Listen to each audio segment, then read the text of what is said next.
Oke, terima kasih Bapak Ibu sekalian, Bapaknya Pak Oge ini. Assalamualaikum warahmatullahi wabarakatuh. Waalaikumsalam warahmatullahi wabarakatuh. Ini si Ayu kurang banter, Dek. Ayu Nur Kurang banter. Halo, ya. Kurang banter. Kurang banter. Banter. Sampai. Gak kebanteran. Nah. Enggak. Sing banter, Mbak. Ya Allah. Siang ini si Ayu Nur Aisyah akan mempresentasikan proposalnya yang berjudul spesifisitas biofilm agregatif bakter Actinomycetum comitans induksi dengan glukosa, laktosa, protein kedelai, dan zat besi. Untuk menyingkat waktu, si Ayu kami persilahkan untuk mempresentasikan selama 15 menit ya, jangan terlalu lama, ya dibatasi waktu. Kemudian nanti dilanjutkan pertanyaan dan masukan dari para penguji. Ayo silakan. Ya, dokter.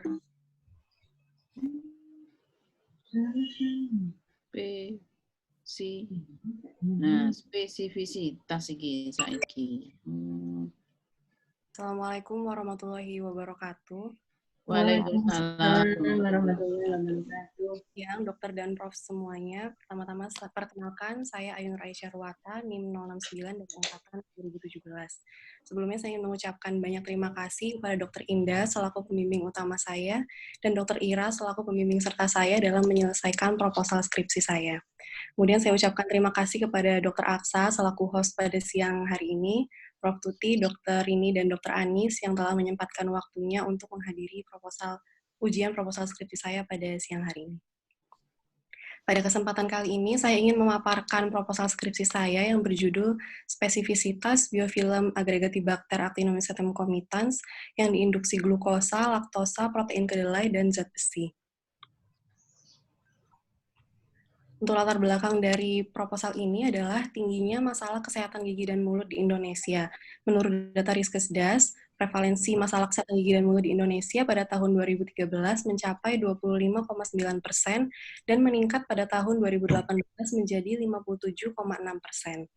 Angka masalah kesehatan gigi dan mulut di Indonesia yang tertinggi salah satunya adalah penyakit periodontal. Pada tahun 2018, menurut data Riskesdas, prevalensi penyakit periodontal menduduki peringkat kedua tertinggi dengan prevalensi 74,1%, di mana peringkat pertamanya adalah karies. Penyakit periodontal menyerang jaringan periodontium oleh adanya aktivitas bakteri Agregatibacter Actinomycetum comitans dengan induksi akumulasi plak, menurut et al. Tahun 2016.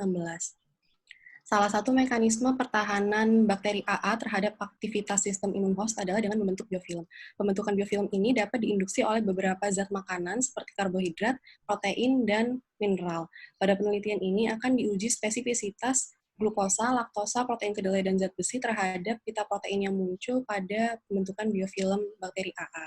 Pada penelitian ini, karbohidrat diwakili oleh glukosa dan laktosa, kemudian protein kedelai mewakili protein, dan zat besi mewakili mineral. Kemudian dilakukan uji Western blot untuk mengidentifikasi dan menentukan ukuran suatu protein spesifik pada penelitian ini. Penelitian ini dilakukan untuk melengkapi penelitian sebelumnya dalam menciptakan suatu kit deteksi penyakit infeksi pada rongga mulut, menurut penelitian Dr. Indah tahun 2019. Kemudian rumusan masalah dari penelitian ini adalah apakah terdapat perbedaan spesifisitas pita protein biofilm AA yang diinduksi glukosa, laktosa, protein kedelai, dan zat besi. Tujuan umum dari penelitian ini adalah untuk mengetahui perbedaan spesifisitas pita protein biofilm AA yang diinduksi glukosa, laktosa, protein kedelai, dan zat besi. Sedangkan tujuan khususnya untuk mengetahui spesifisitas pita protein biofilm AA yang diinduksi glukosa, laktosa, protein kedelai, dan zat besi. Untuk manfaat dari penelitian ini adalah dapat digunakan sebagai informasi penunjang dalam pembuatan kit deteksi penyakit infeksi pada rongga mulut.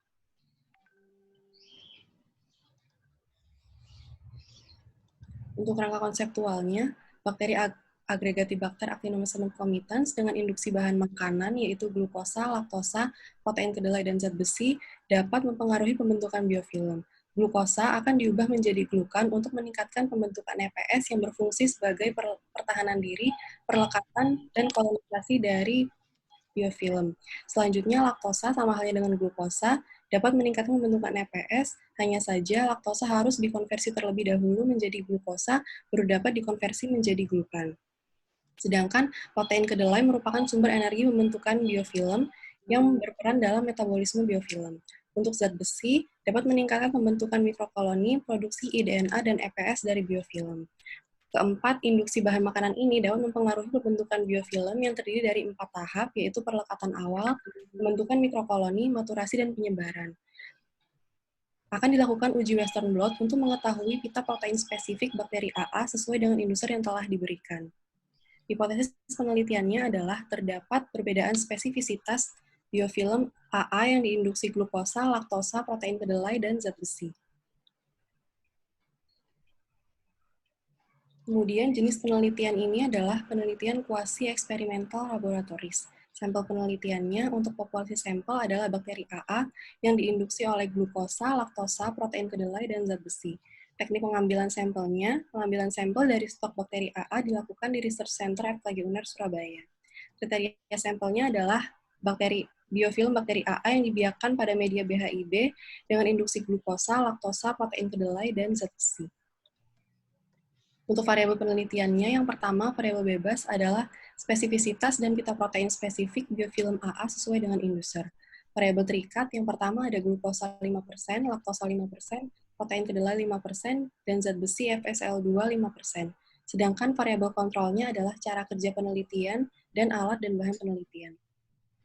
Untuk definisi operasional variabel, apakah perlu dibacakan, Dr. Prof? Perlu, itu penting definisi operasional. Definisi operasional variabel yang pertama, biofilm adalah hasil kultur bakteri yang diinduksi dengan glukosa, laktosa, protein kedelai, dan zat besi selama 24 jam, yaitu berupa matriks keruh yang menempel pada permukaan kultur. Glukosa adalah induser dalam kultur bakteri AA dengan konsentrasi 5% pada media BHIB. Laktosa adalah induser dalam kultur bakteri AA dengan konsentrasi 5% pada media BHIB. Protein kedelai adalah induser dalam kultur bakteri AA dengan konsentrasi 5% pada media BHIB. Zat besi adalah induser dalam kultur bakteri AA dengan konsentrasi 5% pada media BHIB. Spesifisitas biofilm AA yang diinduksi glukosa adalah spesifisitas pita protein spesifik pada biofilm AA yang diinduksi oleh glukosa 5% dan diuji dengan Western blot. Spesifisitas biofilm AA yang diinduksi laktosa adalah spesifisitas pita protein spesifik pada biofilm AA yang diinduksi oleh laktosa 5% dan diuji dengan Western blot. Spesifisitas biofilm AA yang diinduksi protein kedelai adalah spesifisitas pita protein spesifik pada biofilm AA yang diinduksi oleh protein kedelai 5% dan diuji dengan Western blot. Kemudian spesifisitas biofilm AA yang diinduksi zat besi adalah spesifisitas pita protein spesifik pada biofilm AA yang diinduksi oleh zat besi 5% dan diuji dengan Western blot. Kemudian untuk tempat penelitiannya, kultur bakteri AA dilakukan di Research Center FKG UNER Surabaya. Selanjutnya Western blotting dilakukan di Laboratorium Sentral Biomedik FKUB Malang. Untuk waktu penelitiannya dilakukan pada bulan Juni hingga September tahun 2020. Untuk alat dan bahan penelitian, yang pertama ada alat sentrifugasi, alat elektroforesis, alat inkubasi, plat SDS page, water bath, sedangkan bahannya ada stok bakteri AA, kemudian darah mencit yang telah diberi antigen sesuai dengan masing-masing induser sebagai antibodi primer, antibodi sekunder, anti-IgG mouse HRP, SDS page sample buffer, running buffer, transfer buffer, dan blocking buffer. Untuk rangka operasionalnya, yang pertama dilakukan adalah melakukan kultur bakteri AA. Menurut penelitian Lai and Walters tahun 2013, kultur bakteri AA dilakukan dengan mengambil bakteri AA dari stok, kemudian dimasukkan ke media BHIB, dan diinkubasi secara anaerob pada suhu 37 derajat selama 24 jam. Selanjutnya dilakukan kultur biofilm AA dengan cara kultur AA diambil dan dimasukkan pada tabung Erlenmeyer yang mengandung BHIB 50 ml, kemudian ditambahkan induser glukosa 5%, laktosa 5%, dan zat besi FSL2 5%. Untuk induser protein kedelai 5%, kultur biofilm AA dilakukan dengan mengambil kultur bakteri AA dan dimasukkan pada media TSB 50 ml, yaitu setara dengan protein kedelai 5%. Setelah itu, keempat tabung ini diinkubasi secara anaerob pada suhu 37 derajat selama 1 malam. Selanjutnya dilakukan isolasi protein biofilm AA menurut penelitian Dr. Indah tahun 2019 dengan cara mengeruk biofilm pada dasar tabung Erlenmeyer dengan menambahkan PBS dan Twin. Setelah itu dimasukkan ke dalam tabung Eppendorf dan dilakukan sentrifugasi 12.000 rpm selama 10 menit untuk memisahkan supernatan dan pelet. Kemudian supernatan diambil dan dimasukkan kembali pada tabung Eppendorf yang baru. Setelah itu konsentrasi protein dihitung dengan nanodrop. Selanjutnya, untuk induksi antibodi primer mencit, menurut McGill Standard Operating Procedure tahun 2016 dilakukan dengan cara memilih mencit betina usia 8 minggu dan diberikan penanda pada ekornya. Setelah itu, mencampurkan antigen 0,1 mili dengan Freud's Complete Adjuvant 0,1 mili. Campuran ini kemudian disuntikkan kepada mencit secara subkutan 4 area bilateral sepanjang toraks hingga lumbal. Setelah 3 hingga 4 minggu dilakukan penyuntikan kembali booster dengan Freud's Incomplete Adjuvant. Setelah 3 hingga 4 minggu penyuntikan booster, dilakukan cek titer mencit. Apabila titer sudah mencukupi, maka darah mencit diambil melalui vena savena, kemudian dilakukan sentrifugasi 3.000 rpm selama 10 menit, dan serum diambil sebagai antibodi primer. Mencit dapat dieuthanasia. Selanjutnya, pada tahap Western blot terdiri dari 5 tahap. Yang pertama adalah protein gel elektroforesis yang dilakukan dengan cara biofilm AA dicampurkan dengan sampel buffer SDS page dan dipanaskan dengan suhu 95 derajat selama 5 menit di water bath. Kemudian gel siap pakai dimasukkan ke elektroforesis gel, running buffer ditambahkan. Sampel kemudian dimasukkan ke well and marker C blue dengan 9 hingga 128 kilodalton dengan mikropipet.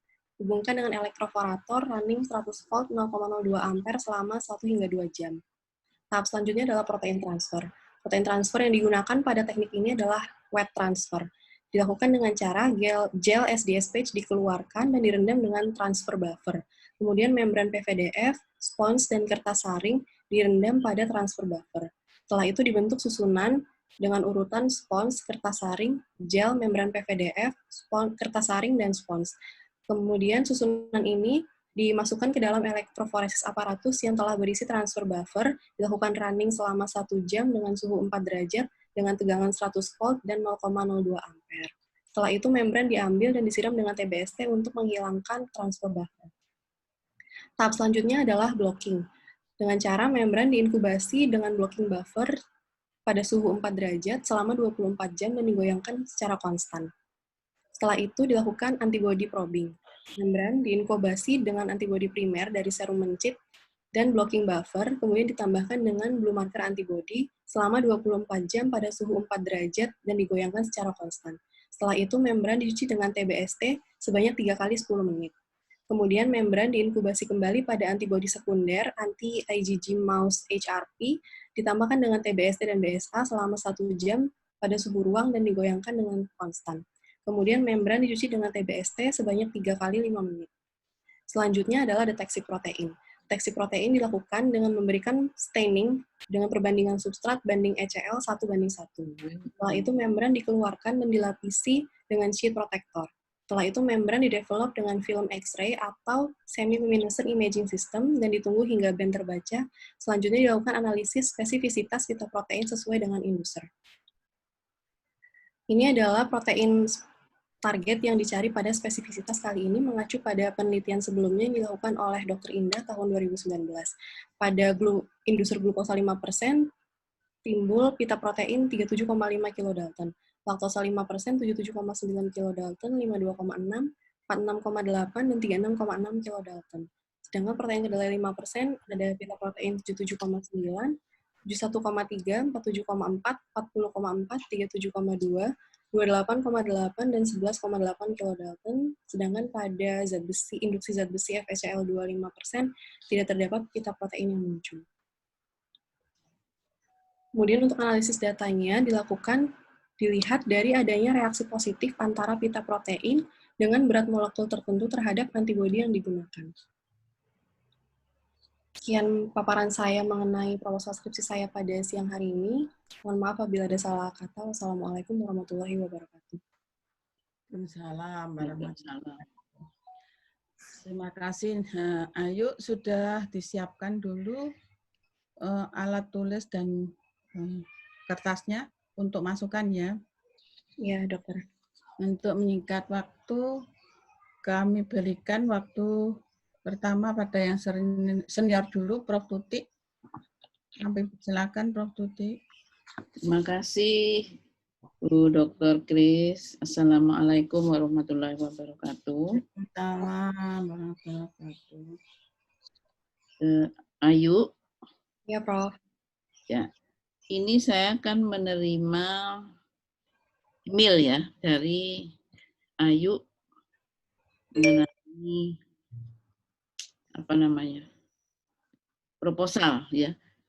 Yang ingin saya tanyakan di proposal yang dikirim ke email saya itu judulnya itu kok beda ya dengan yang ini?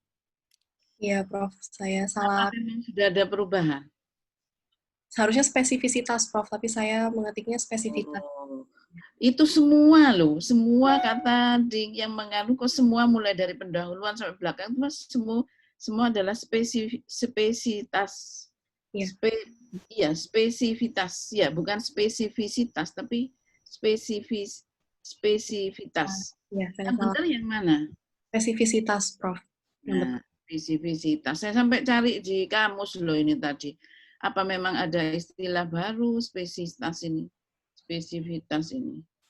Jadi memang yang benar spesifisitas ya. Iya, Prof. Maaf, Prof. Ya. Spesifisitas. Kemudian saya ingin bertanya pada Ayu. Ini penelitian ini sebetulnya tujuannya untuk apa? Penelitiannya ini tujuannya untuk mencari pita protein. Sehubungan dengan manfaat. Sehubungan dengan manfaat ya. Ya, jadi penelitian ini itu untuk mencari pita protein spesifik, Prof. Kan di penelitian pendahuluan itu sudah dilakukan penelitian untuk mencari pita protein yang muncul sesuai dengan induser yang telah diberikan.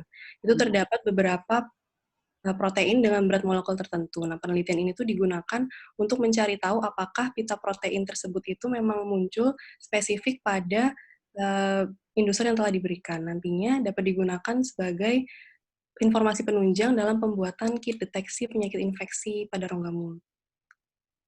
Ya, di manfaat yang ditulis oleh Ayu itu hanya manfaat saja, jadi tidak ada manfaat teoritis dan manfaat praktisnya. Ya, jadi sebetulnya yang perlu dijelaskan di sini adalah manfaat praktisnya. Jadi kira-kira itu ke depannya itu bagaimana? Ayu kira-kira bisa menjelaskan praktisnya nantinya itu bagaimana hubungannya dengan pembuatan kit.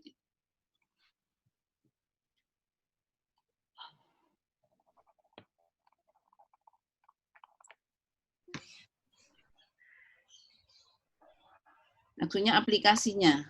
Aplikasi karena di sini disebutkan bahwa sebagai penunjang dalam pembuatan kit deteksi penyakit infeksi pada rongga mulut. Nah, ini saya kurang mengerti ya, kurang paham.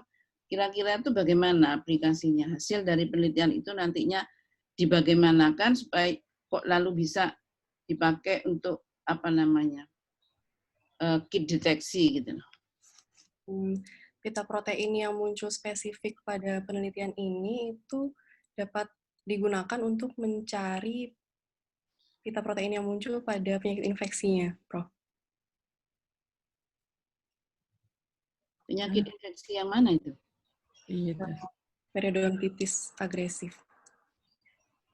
Jadi ini pita ini khusus untuk periodontitis agresif. Yang nanti yang ditemukan karena memang yang diinduksi adalah, nah sekarang gini, ini yang berperan sebagai indusernya itu yang mana? Glukosa 5%, laktosa 5%, protein kedelai 5%, dan zat besi 5%. Itu adalah indusernya ya. Tapi kalau saya lihat di kakaknya, itu kok bakterinya di atas, kemudian menginduksi beberapa tes gula-gula. Ya, ini berarti kan sepertinya bakteri yang menginduksi bermacam-macam ini. Bagaimana kira-kira? Harusnya induser makanan itu yang menginduksi bakteri dalam membentuk biofilmnya, Prof. Berarti gambarnya bagaimana? Berarti kata peta konsepnya nanti indusernya lebih di atas daripada bakterinya. Ya, jadi induser yang berperan sebagai ini menginduksi AA, begitu kan? Sehingga Nah, nanti akan menghasilkan. Ayo, kerangka konsepnya dibuka. Ya, coba kerangka konsepnya dibuka.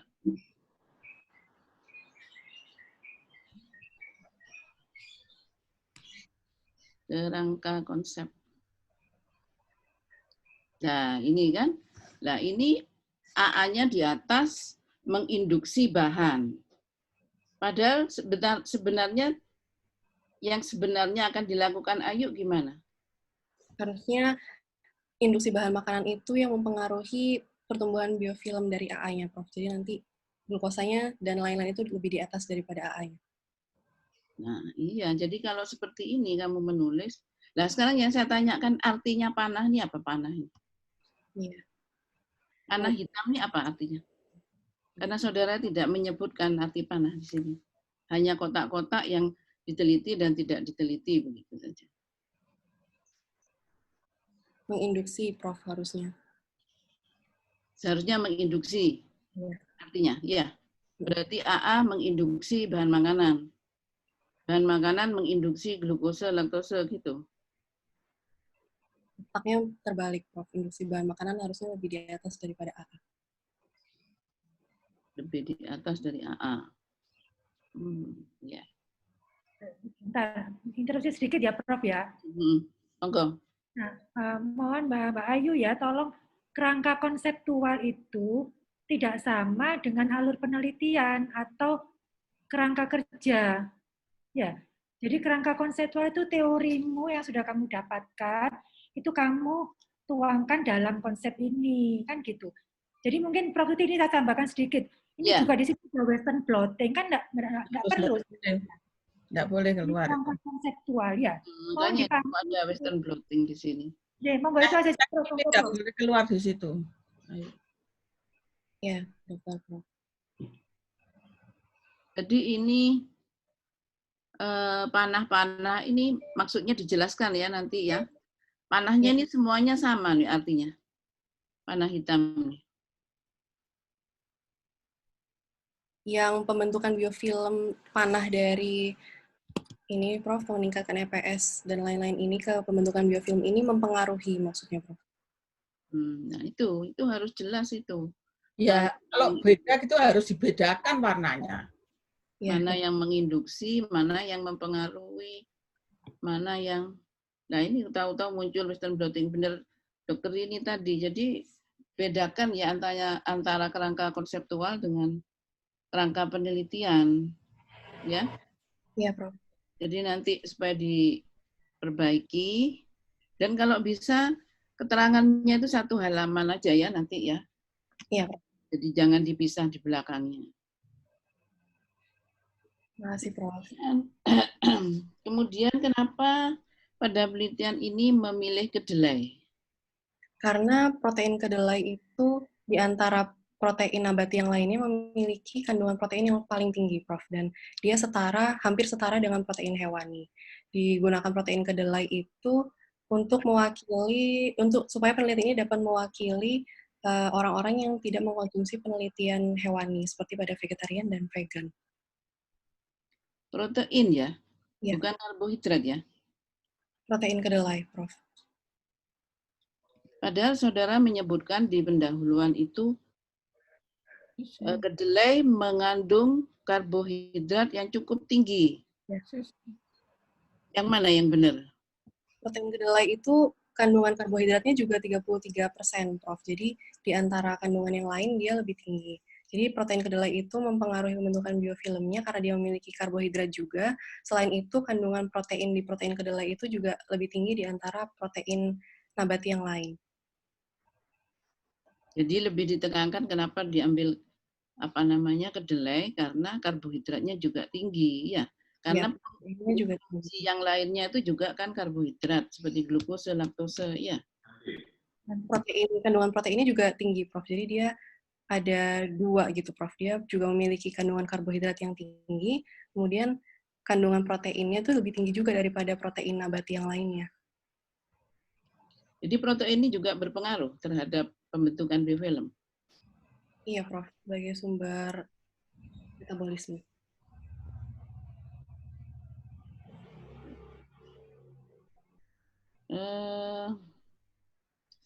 Sekarang saya lihat tadi di definisi operasional, ya, definisi operasional. Di definisi operasional itu mengenai spesifisitas biofilm. Ya, Iya, Prof. Karena yuk, ambil. spesifisitas, saya sudah nggak bilang spesifitas ya sekarang ya, sudah dirubah ya. Spesifisitas biofilm. Itu coba mana tadi? Spesifisitas biofilm. Ini karena ini definisi operasional, ini harus jelas ya. Jadi nantinya kalau orang membaca ingin tahu apa sih yang dimaksud dengan spesifisitas biofilm itu. Kalau secara dilihat secara visual kira-kira kan nantinya itu akan dilihat secara visual apa dengan apa nanti melihat spesifisitas biofilm ini. Visual, Prof. Visual. Ya. Kalau visual apa kira-kira yang bisa dilihat? Akan terlihat warna, jadi nanti pada akhirnya itu akan terlihat warna yang terang pada pita proteinnya, itu menandakan bahwa antibodi poliklonal, antibodi primer dan sekundernya itu berikatan dengan protein yang ditambahkan, yang dicari. Nah, itu yang harus disebutkan justru. Bahwa Ya. nanti yang dimaksud dengan spesifitas biofilm ini nantinya akan terbentuk seperti ini sehingga bisa dilihat dengan warna ini, apalah nggak ngerti saya keterangannya begitu. Jadi orang tuh bisa tahu, oh nanti hasilnya itu seperti ini. Jadi kalau orang misalkan orang lain akan melakukan penelitian, oh nanti kalau misalkan pakai teorinya si Ayu ini, misalkan gini mencoba dengan ini, oh nanti akan terlihat gambaran seperti ini. Nah itu harus dijelaskan. Di sini kan nggak ada, hanya diinduksi dengan glukosa 5% gitu aja dengan western blotting. Tapi manifestasinya seperti apa nggak disebutkan. Iya, saya Ya? baik. Masih Prof. Kemudian seperti laktose, protein, zat besi ini spesifikasinya apa? Itu juga harus disebutkan. Laktosenya itu didapat dari mana, protein kedelainya didapat dari mana, zat besinya didapat dari mana, kemudian AA-nya, ya AA-nya itu didapat dari mana dan apakah itu buat sendiri, isolasi sendiri, apakah itu beli dari merupakan ada ATCC-nya atau bagaimana, itu harus disebutkan semua. Ya, Prof. Karena definisi operasional itu sangat penting biar tidak terjadi bias, ya. Nanti kalau ada orang lain yang ingin meneliti ternyata waduh kok enggak disebutkan ya ini apa maksudnya ini kan begitu. Kemudian apa lagi ya? Ketebalan. Nah, oh iya tadi saudara menyebutkan penelitiannya Dr. Chris ya yang 2019 ya. Iya, Prof. Sekarang apa bedanya? Beda penelitian saudara ini dengan penelitiannya Dr. Chris yang 2019. Di 2019, Dr. Indah Kris itu menelitinya hanya mencari pita protein yang muncul saja, Prof. Jadi pita protein yang muncul itu dicari dengan SDS page saja. Saya itu kelanjutannya, jadi setelah SDS page dilanjutkan dengan Western blot untuk melihat pita protein itu yang berikatan dengan antibody itu yang mana. Oke. Ya itu juga harus dijelaskan ya di pendahuluan sama sekali enggak ada itu enggak kamu singgung-singgung. Tujuannya itu kira-kira apa ya, jadi pendahuluannya itu lalu singkat, kamu kurang penjelasannya itu masih ngambang. Dijelaskan manfaatnya juga harus dijelaskan dengan jelas ya. Ya sudah Dokter Chris, saya rasa itu sementara dari saya. Terima kasih Prof. Tuti. Selanjutnya waktu kami berikan pada dokter ini. Silakan dokter ini. Assalamualaikum warahmatullahi wabarakatuh. Terima kasih. Jadi tadi menyambung dari Prof. Tuti, khususnya untuk kerangka konsep ya Ayu ya. Iya dok. Tolong diperhatikan lagi. Jadi itu kalau kerangka konsepmu seperti ini nanti sama dengan konsep kerjamu nanti. Nggak seperti itu harusnya. Ya. Tolong dibenahi lagi itu utama sebenarnya kerangka konsep itu. Ya. Kemudian kan ini dari penelitian ini Kan yang mau kamu teliti itu biofilm dari bakteri atau protein biofilmnya? Protein dari biofilmnya. Nah, di judulnya apa? Spesies biofilm. Gimana? Kalau di judulnya kan spesifisitas biofilm. Ini saya tanya, ini yang mau dispesifikasi itu biofilmnya atau protein biofilmnya? Yang diuji Western blot itu layu itu apa? Biofilmnya, Dok. Protein dari biofilm. Nah. Gimana? Diulangi lagi apa? Diuji di Western blot itu protein dari biofilm yang Kan protein biofilmnya, ya Pak Ayu? Ya, Dokter. Halo? Ya, Dok. Ya, dengar saya ya. Jadi protein biofilm dari AA ini kan sudah ditemukan dari Dr. Chris. Ya, benar enggak?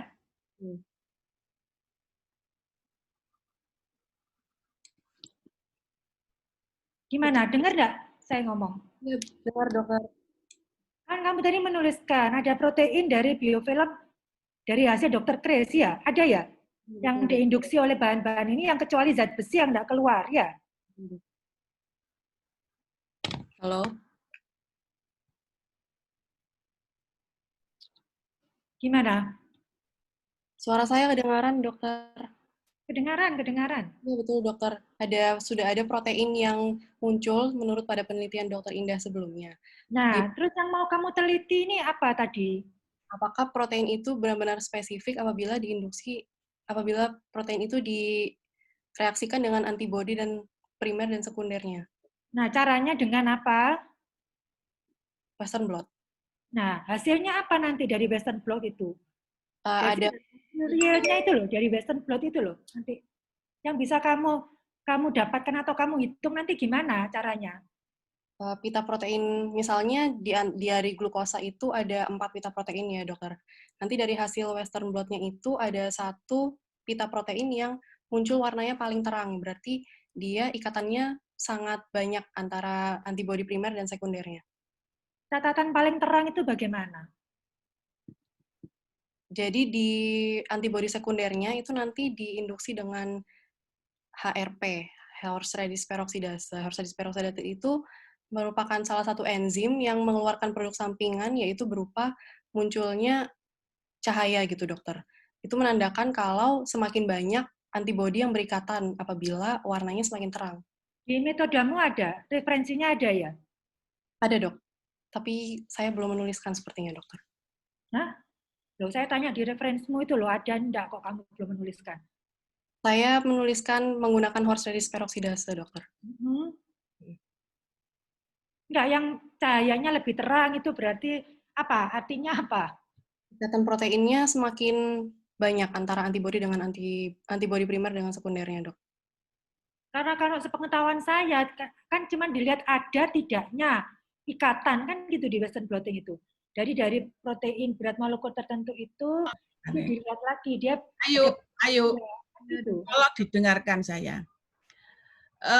Dari yang di pertanyaan dari Dr. Indi tadi, itu kan menanyakan Western blotting itu bentuk interpretasinya seperti apa. Yang kamu jelaskan tadi muncul warna terang. Kamu menjelaskan cara kerja ELISA atau Western blotting? Western blotting, Dokter. Western blotting seperti itu. Muncul pita protein, Dokter. Terus pita protein ditandai apa? Warnanya biru sesuai dengan pewarnaan yang diberikan. Nah, kenapa tadi kamu bicara kok terang?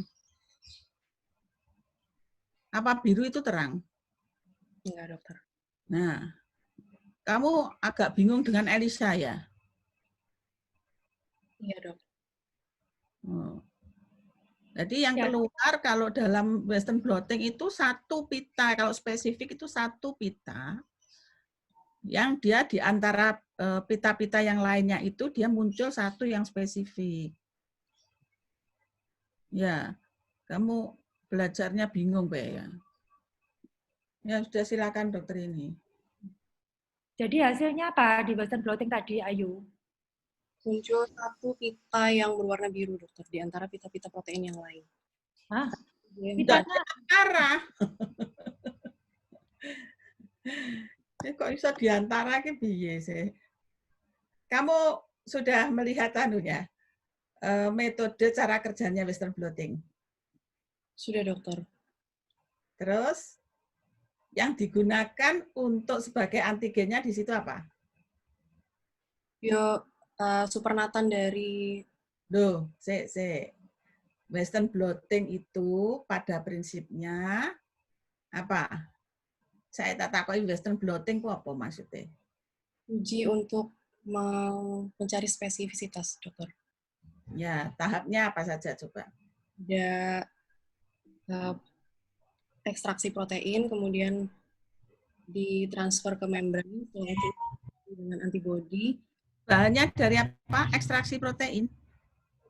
Tahap Ekstraksi protein diapakan? proteinnya dikeluarkan dulu, dokter,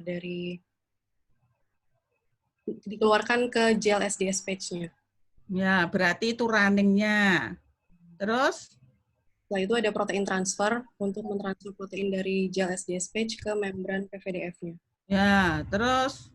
Selanjutnya dilakukan blocking untuk menutup membran PVDF yang tidak berikatan dengan protein supaya tidak berikatan dengan antibodi yang akan digunakan. Terus? Selanjutnya di antibody probing, yaitu diinkubasi pada antibodi primer dan sekunder. Terakhir munculnya protein.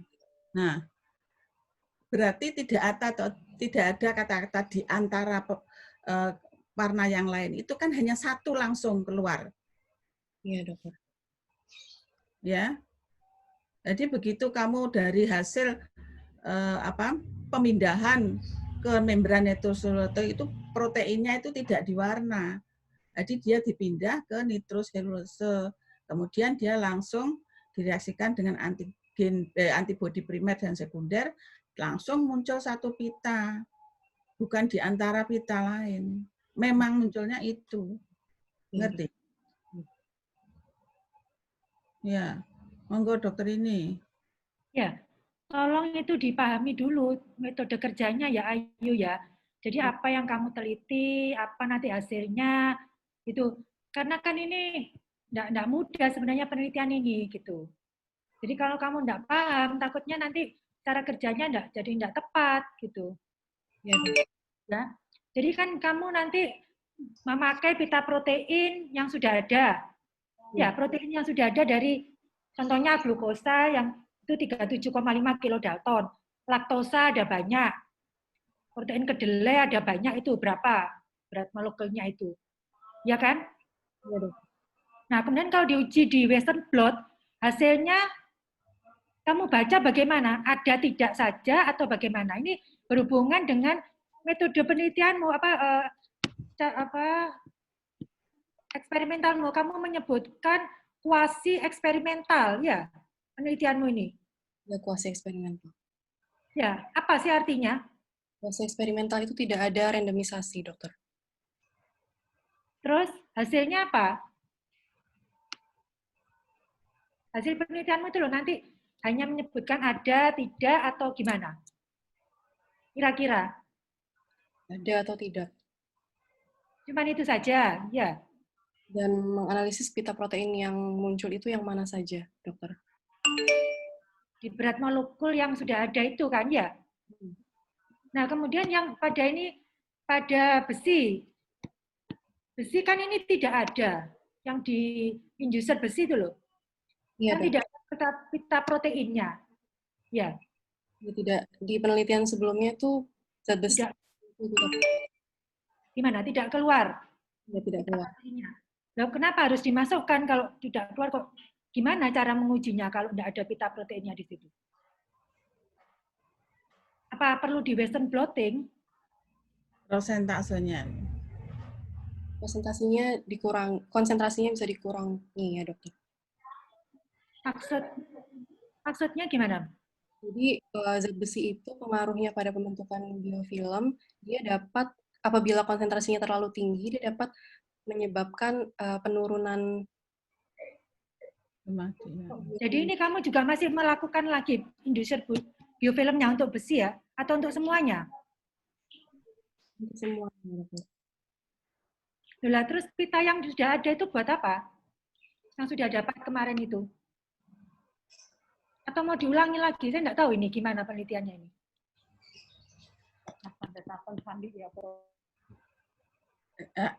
Ayu, Ya, Dok. sampelnya itu adalah yang sudah ada, artinya yang sudah dilakukan oleh peneliti terdahulu. Jadi kita mencari pita-pita. Namun karena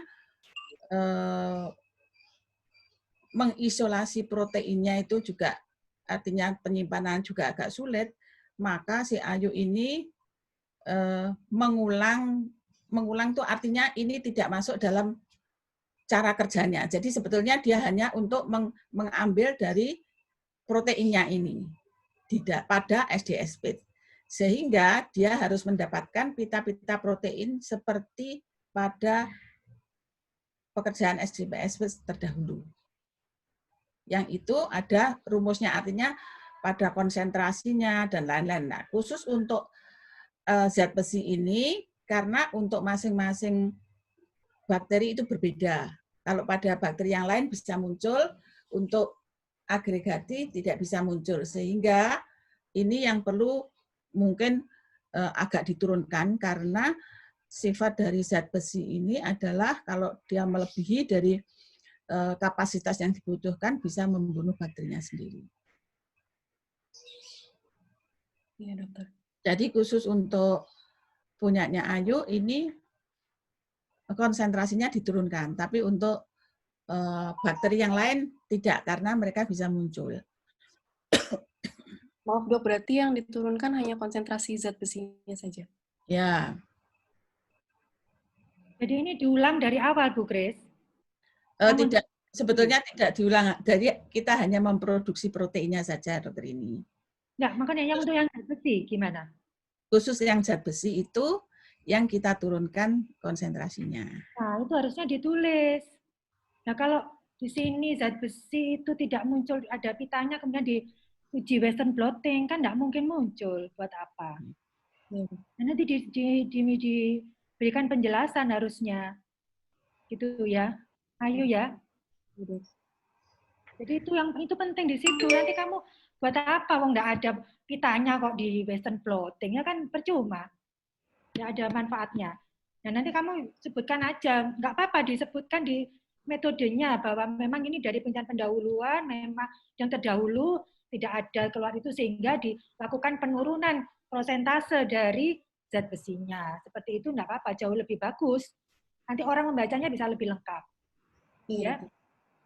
Kemudian untuk definisi operasional, tadi saya setuju biofilm itu hasil kultur bakteri apa? Coba di halaman 25 definisi operasional, kamu juga di PPT-nya.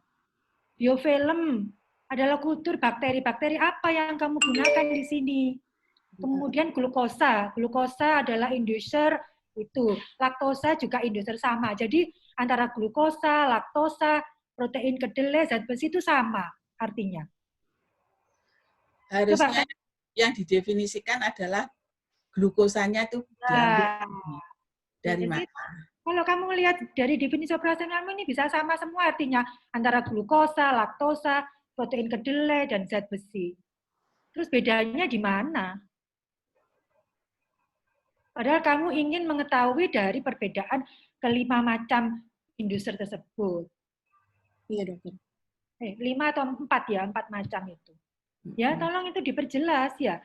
Kemudian apa sih sebenarnya spesifisitas biofilm itu apa? Dilakukan untuk melihat pita protein yang muncul spesifik pada penelitian ini. Nah, yang pada definisi operasionalmu apa?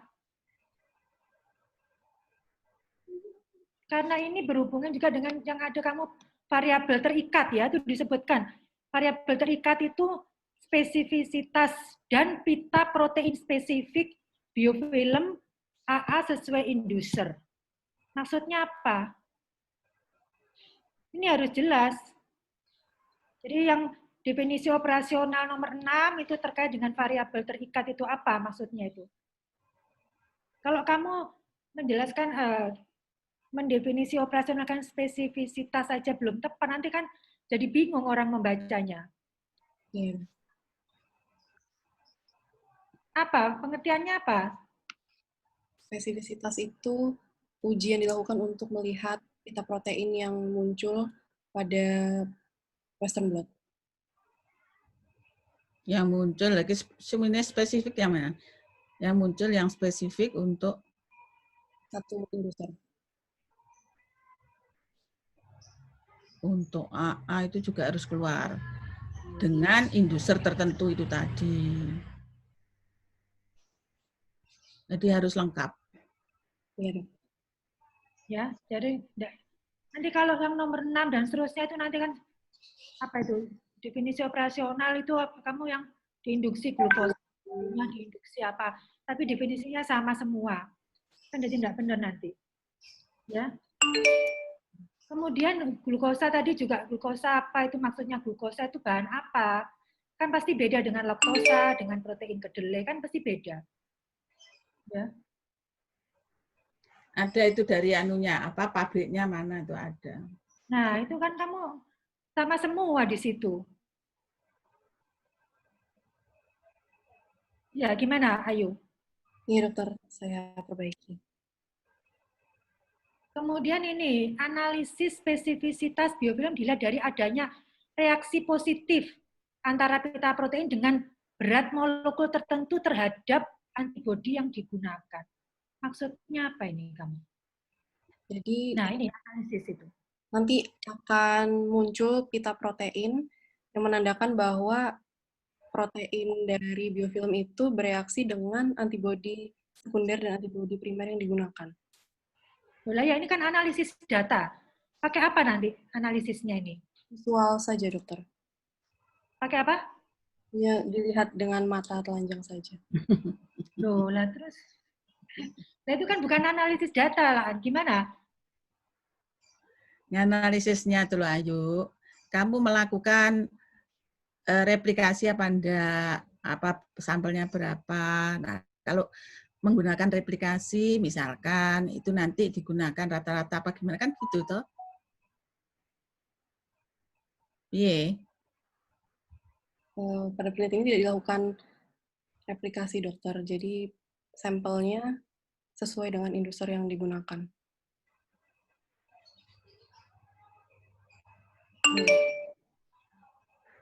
Nah ya, terus analisis datamu ini lo pakai apa? Kan ini analisis data ini. Kalau kamu dilihat dari adanya reaksi positif kan cara metodenya, cara kerjamu tadi. Makanya saya tadi tanyakan, hasilnya apa sih ini? Nanti kan kamu kalau cuman ada tidak kan nanti cara analisis datanya beda dengan kalau misalkan oh pita proteinnya untuk glukosa nilainya 5, ini yang kedelai nilainya 3, nanti bisa dibedakan dengan analisis datanya dengan menggunakan apa statistik. Misalnya gitu loh. Gimana? Saya enggak paham, ini terus terang saya enggak paham. Karena kan kamu yang nulis, jadi mestinya kamu lebih paham dari saya. Analisisnya berupa apa, yuk? Tadinya pita protein yang muncul, Dok.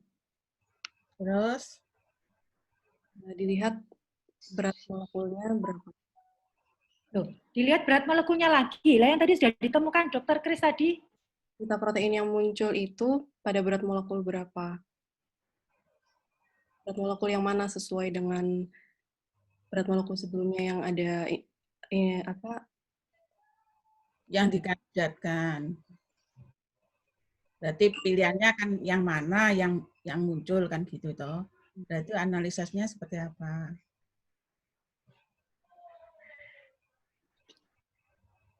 Kamu sudah dapat mata kuliah Medpen kan?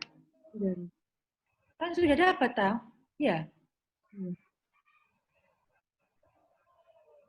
Tolong dipahami ya. Terus ini coba lihat halaman 31. Kamu bawa naskahmu ya. Pita protein yang muncul pada membran ditandai dengan pensil sesuai dengan spesifisitas yang dicarai. Maksudnya apa itu? Jadi protein yang kandidat beberapa itu ditandai dengan pensil, dokter. Kok kandidat lagi lah? Kamu tadi yang referensinya dokter Kris tadi kan sudah ada. Ayo baca yang dulu-dulu enggak, cara kerjanya apa itu? Pakai SDS page. Yang dulu-dulu itu cara kerjanya dibaca enggak?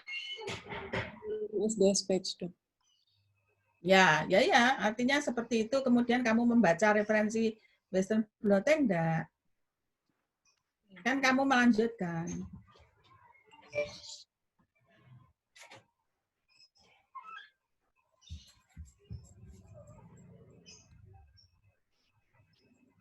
Ayo. Iya, dok. Kamu baca metodenya Western blotting. Gimana? Western blottingnya sendiri. Ada 5 tahap, dokter. Terus, tadi wis disebut nih. Kan terakhir itu tadi, kamu kan sudah nyebutkan tadi ya. Terakhir ada deteksi protein. Nah, sekarang itu sebetulnya tadi kan sudah dikatakan, kamu sudah ngomong bahwa sampelnya itu sebetulnya kan sudah berasal dari SDS yang sudah di-running jadi masing-masing industri. Jadi misalkan untuk yang laktosa itu ada 4 pita, cuman dia tidak diwarna. Langsung kemudian ditransfer ke nitroselulose. Nah, dari situ nanti hanya muncul 1 pita. Artinya itu gimana? Artinya 1 pita itu yang merupakan yang muncul yang spesifik di antara 4 itu tadi. Berarti itu muncul dan tidak. Seperti itu yang ditanyakan dokter ini, analisanya seperti apa?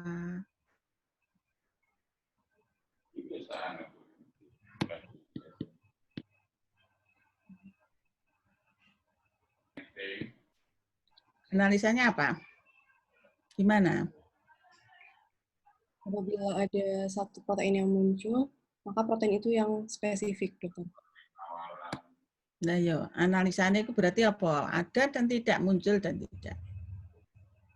Muncul dan tidak. Lah, jangan bingung. Ayo, kamu harus memahami metodologi juga. Ya, yang dimaksud itu tadi, kalau gambaran itu apa kurang jelas. Artinya kalau memang kurang jelas, kamu harus baca lagi. Ya. Silakan dokter ini. Ya. Terus satu lagi ini yang tentang kerangka operasional. Coba dilihat halaman 32 itu, Ayu. Jadi induksi ini kan diberikan untuk bakterinya kan? Iya, dokter. Kan di kultur biofilmnya atau di bakterinya. Tanda panahmu ya, coba lihat dari atas. Kultur bakteri AA, turun, kultur biofilm. Terus tanda panahnya ke arah induksi glukosa. Ini berarti kultur biofilmnya diinduksikan ke glukosa. Kultur bakterinya diinduksikan ke glukosa untuk kultur biofilm. Sebagai indusernya ini siapa? Glukosa dan laktosa protein kedua zat besi itu, dokter. Loh, ya berarti apa enggak terbalik itu? Kerangka operasionalmu itu loh. Kan untuk menumbuhkan biofilm, bakteri itu diinduser dengan glukosa, bisa dengan laktosa. Kan pilihanmu tadi itu, ya? Berarti kerangka operasionalmu ini benar apa enggak? Terbalik, dok, posisinya. Terbalik apanya? Yang induksi glukosa, laktosa itu harusnya di sebelah kiri, terus kultur biofilm itu yang di sebelah kanan. Kultur biofilm atau kultur bakterinya? Kultur bakteri. Ayo tolong dilihat metodenya lagi. Ini loh, kerangka operasional itu kan ringkasan dari metodemu tadi yang sudah kamu tulis. Harus benar, ya. Tolong itu ya, diperhatikan kerangka konseptual sama kerangka operasional atau alur penelitiannya. Jangan dicampur adukkan ya. Harus dipisahkan, harus pengertiannya harus tepat itu. Gitu ya. Sementara itu Dokter Grace, terima kasih. Wassalamualaikum warahmatullahi wabarakatuh.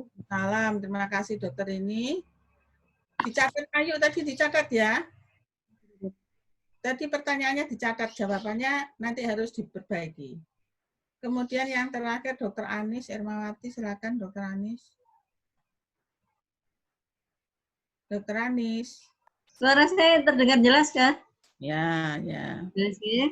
Terus, Dokter Chris, Bismillahirrahmanirrahim. Assalamualaikum warahmatullahi wabarakatuh. Waalaikumsalam. Ya, ini saya penanya terakhir ya, penguji terakhir. Kalau dari apa yang disampaikan oleh penguji pertama tadi, Prof. Uti juga Dokter ini, itu sebenarnya sudah banyak masukan ya, dan hampir sama dengan apa yang ingin saya sampaikan, sesuai dengan koreksi saya juga ya. Oke, saya ingin memberi masukan penulisan dulu ya, Ayu. Nanti mungkin ada beberapa cara penulisan referensi di dalam naskah itu yang masih harus diperbaiki. Kemudian juga ada penulisan yang lainnya juga. Nanti mungkin bisa dilihat di hasil review saya. Nah, kemudian yang kedua, ini saya mau menyampaikan bahwa kerangka konsepnya itu juga saya kurang sepakat ya. Jadi mungkin terbalik antara ini kerangka konsep ya. Oke, ya, ini sebenarnya kan menurut saya juga terbalik. Ini yang diinduksi siapa, yang menginduksi siapa. Ya, jadi hampir sama dengan masukan Dokter Igi dan Dokter dan Prof. Tuti ya. Nah, kemudian pada kerangka operasional juga sama juga. Itu kebalik juga ya panahnya ya. Mestinya yang menginduksi adalah glukosa. Kalau dari apa yang saya baca dari naskahnya Ayu ya. Tapi ternyata di sini yang menginduksi adalah bakterinya. Iya, dokter balik. Ya, oke, nanti diperbaiki ya. Nah, kemudian coba dibuka yang variabel bebas di itu. Ayo, variabel bebas di metode. Oke, ini variabel bebasnya itu ada berapa tuh kalau di situ dituliskan seperti itu?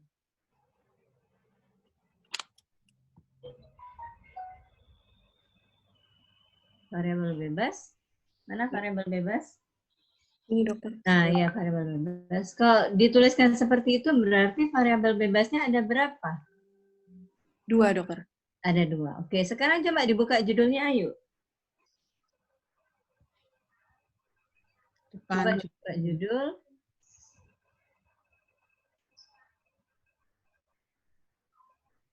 Oke, kalau dari judulnya ini kira-kira variabel bebasnya ada berapa, Ayu? 1, dok, spesifisitas. 1 ya, spesifisitas ya. Terus yang dimaksud Ayu sebenarnya yang mana? Spesifisitas, dokter. Spesifisitas ya. Kan berbeda dengan yang variabel bebas dituliskan pada metode. Iya.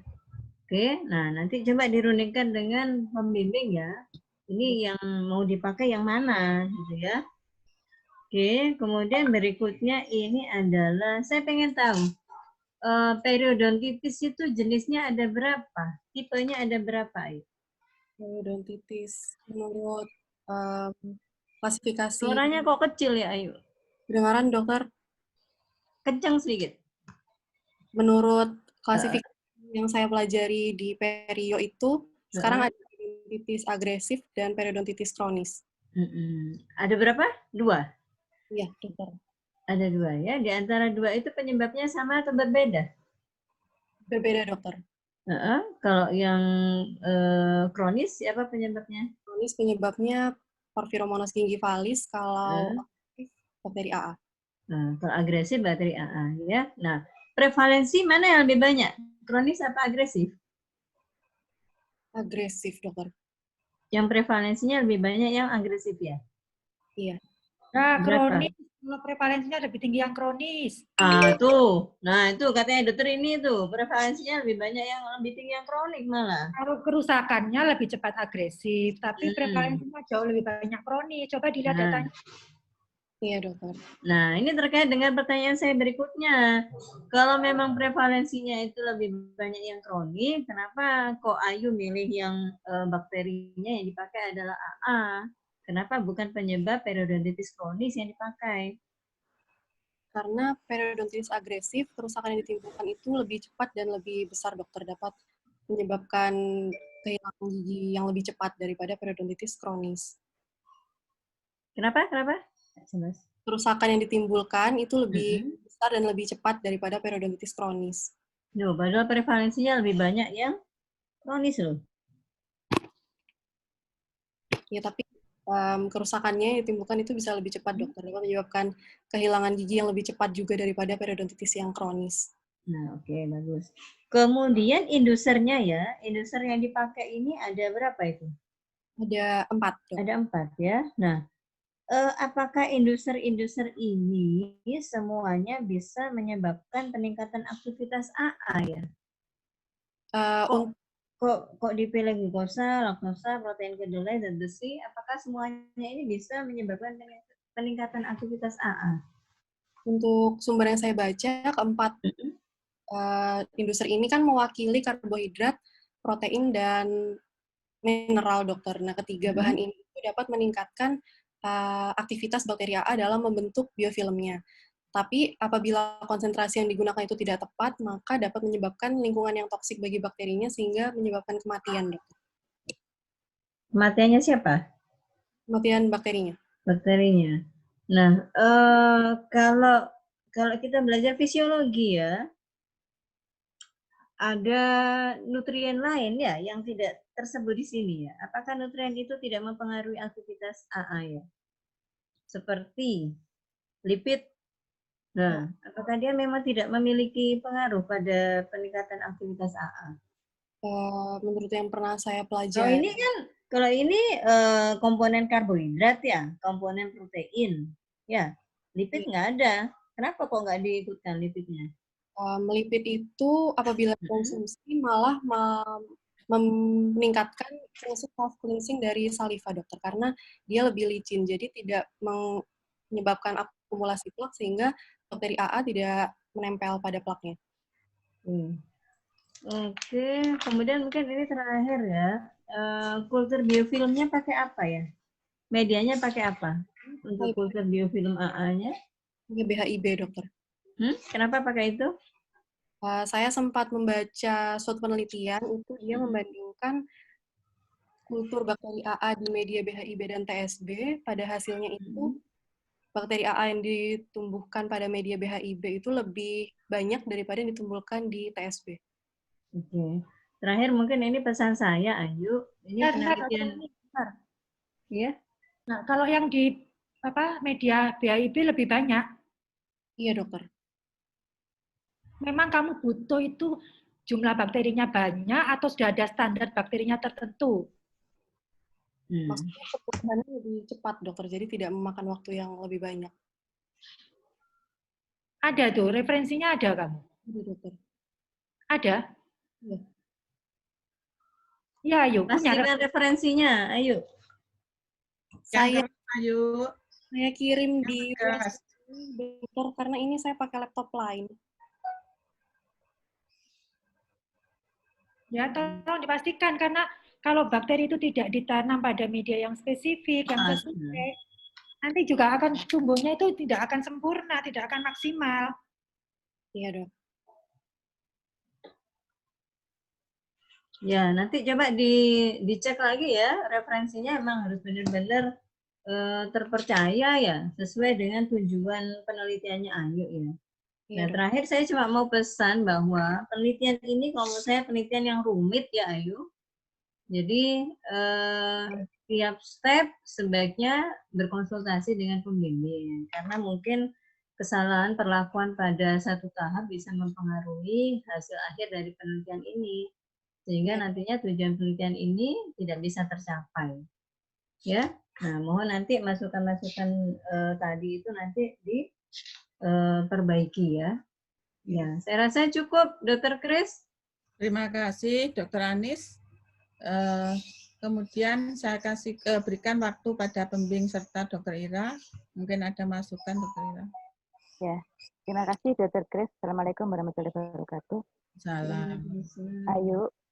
Ya, jadi Ayu nanti tadi sudah dicatat ya, saya juga sudah mencatat. Nanti satu lainnya saya berikan Ayu untuk perbaikan. Jadi nanti Ayu harus revisi ini ya, cukup banyak. Dan nanti revisinya ditunjukkan ke masing-masing penguji.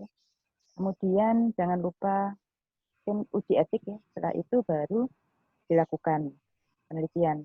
Ya, jadi kalau mau melakukan penelitian, konsultasi dulu dengan terutama Dr. Chris ya sebagai pemilik pohon, supaya nanti tidak salah untuk pengerjaan ke belakangnya. Saya kira itu Dr. Chris, terima kasih. Terima kasih Dr. Ira. Sekarang Dr. Aksa. Halo Dr. Aksa. Sudah tidak ada Dr. Aksa? Ya, sebentar. Oh ya, Ya. minta tolong Ayu untuk dikarantina. Oh, di karantina, ya sebentar. Di karantina ya. 14 hari, 14 hari.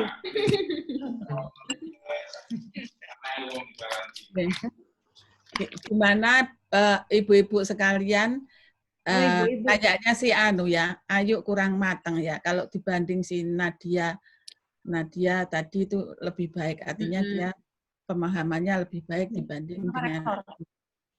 Ya, betul. Betul, Dr. Chris. Kalau Nadia tadi lumayan dia paham. Kalau Ayu kayaknya mungkin perlu belajar lagi.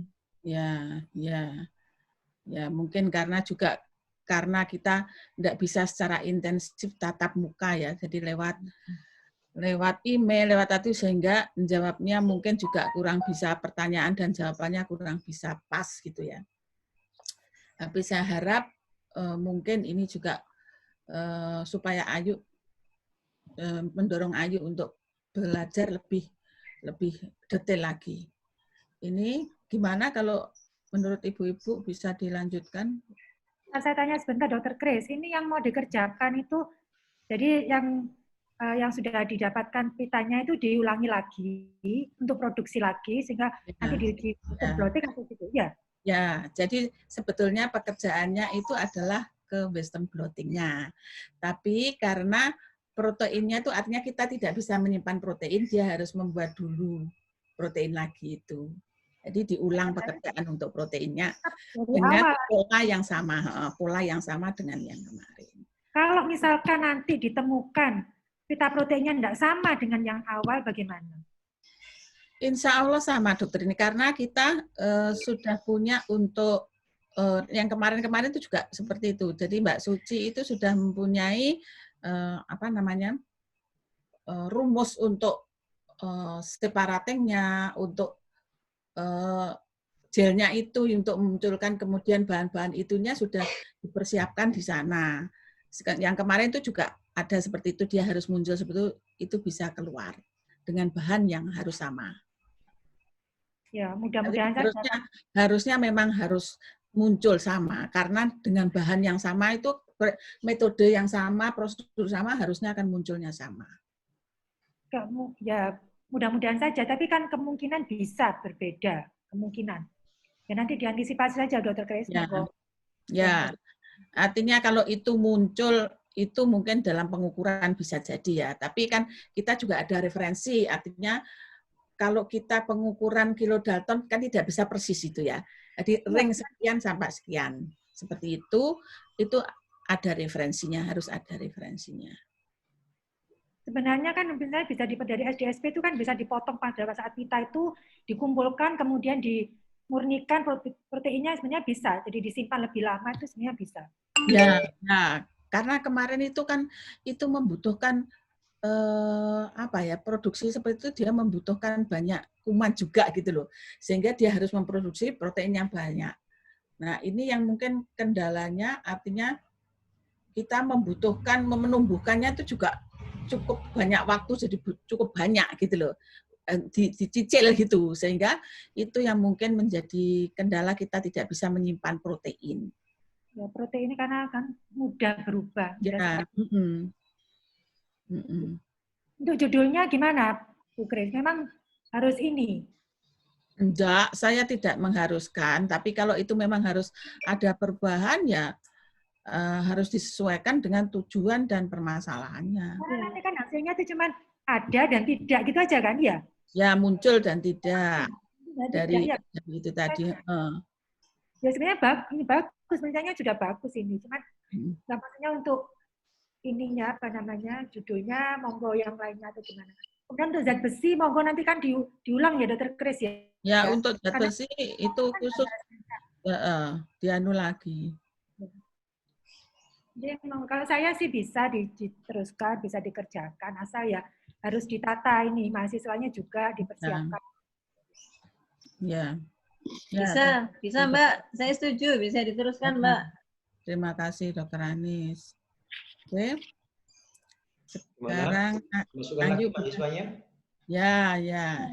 Sekarang saya masukkan Bu ya.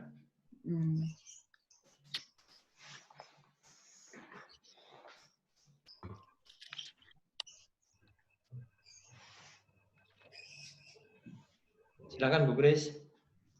Ya. Ayu sudah muncul ya. Sudah. Ayu. Ya. Ayu dengar ya. Ayu ini berdasarkan hasil rapat, jadi pembicaraan dari para penguji. Kamu bisa dilanjutkan, namun kamu harus banyak memperbaiki proposalmu. Ya. Dari masukan-masukan yang diberikan oleh para penguji, Dr. Anis, Dr. ini, dan Prof. Tuti. Itu tadi masukan yang banyak, dan kalau bisa itu artinya sebelum kamu mengerjakan, proposal itu harus sudah fix. Supaya kamu nanti dalam mengerjakan melihat acuan itu tidak bingung ya. Ayu harus belajar lagi ya. Itu supaya tidak bingung gitu loh. Mana yang harus dijawab dari pertanyaan itu tadi, rasanya kok rodok mengsle. Ya, Ayu ya. Ya, wis. Udah, itu selamat Ayu untuk mengerjakan. Silakan ibu-ibu semua. Selamat Ayu. Selamat Foto Ayu. dulu Bu. Sukses. Foto dulu ya. Mbak Ayu tolong ditampilkan halaman pertama PPT-nya Mbak. Ditampilkan ke share screen Mbak. Ini Dek Kris kok peteng yo? Enggak ngono lampunya Mbak, lampunya memang digelapin. Oke. Sengaja. Sengaja digelapkan. Yo bayar PLN yo. Ayu Endi. Oke. Sebentar Bu ya. Ya. Sabar. Bentar. Kira sudah ada ya. Oke. Ayunya mana Ayunya? Kok belum kelihatan? Oh, Ayunya ada di sini. Nggak kelihatan ya? Kelihatan, Prof. Oh, kelihatan. Apa kabar, Pak Wadek? Alhamdulillah, baik. Saya senang saya dengar suaranya Prof. Alah.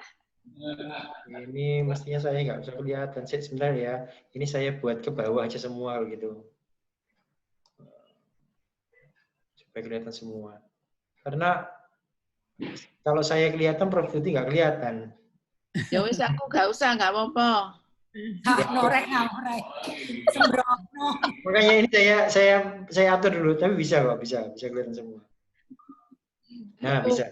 Oke. Pemain latar aja. Bisa kelihatan semua. Bagus. Lihat kamera semua, Bu ya. Jangan lihat layar, lihat kamera. 1, 2, 3. Bagus. Sekarang sebentar, jangan pergi dulu, saya coba bener apa enggak ini fotonya. Bagus. Pak Oki. Bagus. Bagus, sudah. Bagus, alhamdulillah. Bagus, silakan Bu Kris diambil alih lagi. Terima kasih Bapak Ibu sekalian. Ibu-ibu sekalian, Assalamualaikum warahmatullahi wabarakatuh. Waalaikumsalam warahmatullahi wabarakatuh. Selamat Ayu, selamat ibu-ibu. Ya, matur nuwun, Pak. Salam sehat ya, sehat semua. Jaga kesehatan. Prof. Tuti, lanjut jadi Iron Woman. Langsung. Matur nuwun semuanya. Ya. Assalamualaikum. Waalaikumsalam.